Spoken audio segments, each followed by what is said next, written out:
সুপ্রিয় দর্শক, আসসালামু আলাইকুম। আশা করি আল্লাহ তাআলার অশেষ রহমতে আপনারা ভালো আছেন। নারীরা 4টি কাজ করতে পারলেই জান্নাতি। নারীদের জান্নাত লাভের সহজ আমল। আবু হুরাইরা রাদিয়াল্লাহু তাআলা আনহু থেকে বর্ণিত, তিনি বলেন, একবার রাসূল সাল্লাল্লাহু আলাইহি ওয়াসাল্লামকে প্রশ্ন করা হলো, কোন নারী উত্তম?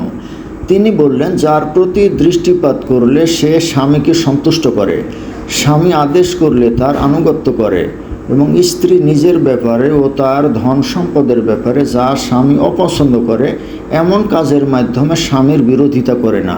নাসাই 3231।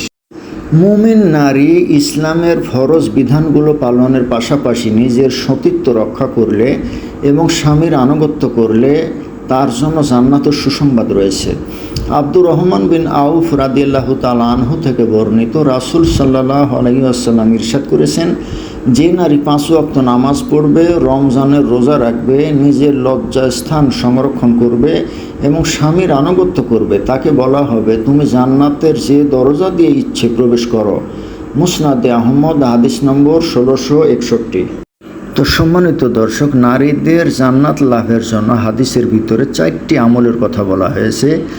1. নামাজ পড়বে, 2. রমজান মাসে রোজা রাখবে, 3. লজ্জাস্থান ও ইজ্জত আবরুর হেফাজত করবে, 4. স্বামীর সৎ কাজে আনুগত্য করবে। তাহলে নারীরা জান্নাতের যে কোনো দরজা দিয়ে ইচ্ছে প্রবেশ করতে পারবে। তো সম্মানিত দর্শক, নারীরা সাধারণত সাংসারিক বিভিন্ন কাজে কর্মে ব্যস্ত থাকেন।